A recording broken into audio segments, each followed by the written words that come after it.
Any discussion of cinema's greatest gangster movies typically involves the same usual suspects.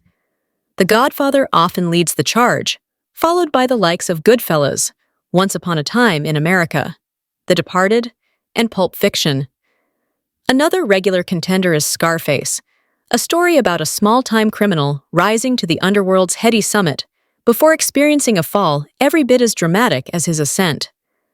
Scarface originated as a novel in 1930, with the main character, then known as Tony Guarino, based on the real-world exploits of Al Capone.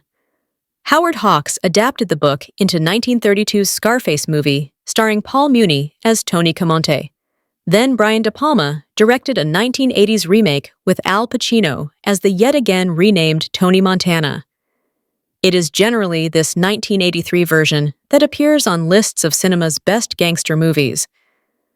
Certainly, Pacino's Tony Montana is the image that first comes to mind whenever the word Scarface is uttered. In truth, however, both iterations of Scarface are deserving of a place on that esteemed list. 1932's Scarface is a completely different animal compared to the Brian De Palma movie. While Howard Hawks' film triggered moral uproar upon release, it's about as violent as an episode of Scooby-Doo by today's standards. As such, Paul Muni's Tony Camonte relies more upon his demeanor and facial expressions to convey the necessary level of intimidation.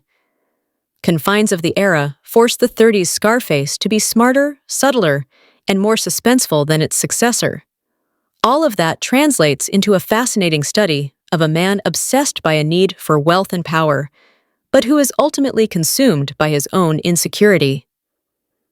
Scarface's focus on ego would later become the blueprint for characters like Tommy DeVito and Michael Corleone, fundamentally altering the gangster genre. The relationship between Tony and his sister is vital in both Scarface movies, but the original does a slightly better job of presenting it.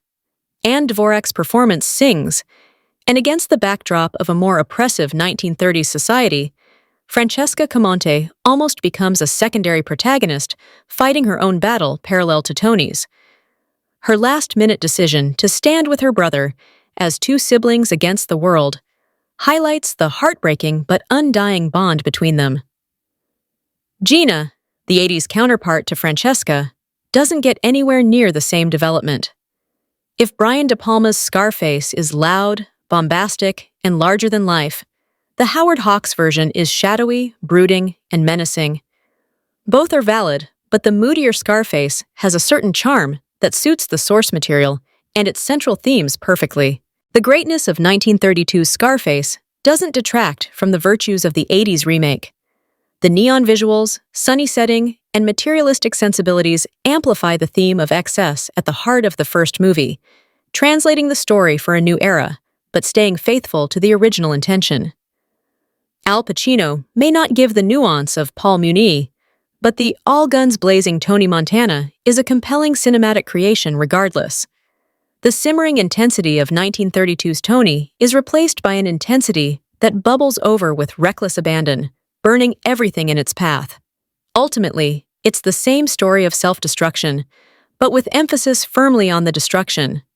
The violence is naturally more visceral, and while it borders on being gratuitous at times, such shocking brutality paints a clear image of the world Tony Montana is moving into and the sacrifices he's willing to make. Whether it's swinging from a helicopter or meeting the wrong end of a chainsaw, Scarface is unflinching while still being deliberate in its execution.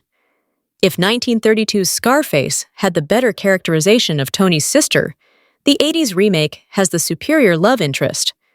The original's Poppy rarely moved beyond the girlfriend mold. She was, sadly, just another challenge for Tony to conquer. Michelle Pfeiffer's Elvira completely overhauled the character, with her own moral compass and growing addiction issues afforded some degree of spotlight. Overall, there's no definitive answer as to which version of Scarface is the superior gangster movie. Fortunately, it's far easier to conclude that both films deserve a spot among the genre's very best offerings.